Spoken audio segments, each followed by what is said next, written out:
he mai an hi mak khop mai hei hual tu khua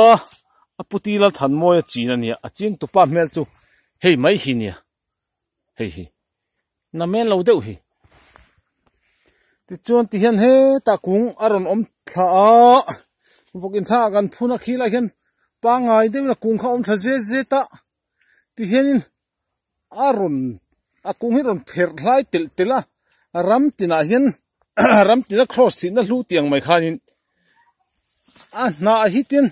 aron om truk maya he ti hian tin a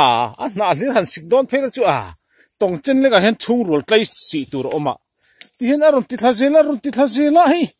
voin ni sompali zu ni sompali je top ni a thla kan han la rap tu ni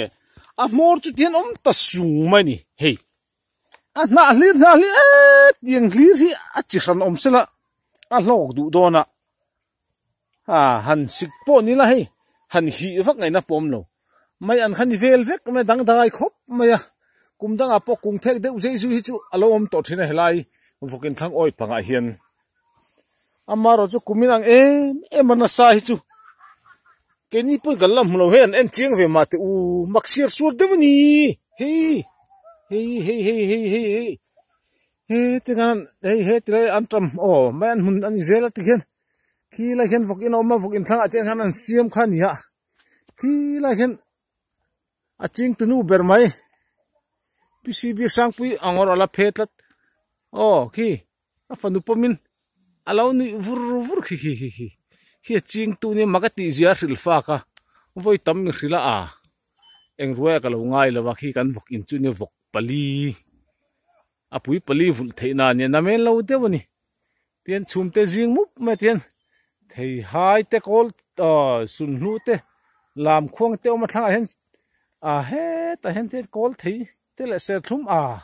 khang hu nen nim nen ti hen tin reng kan ne ya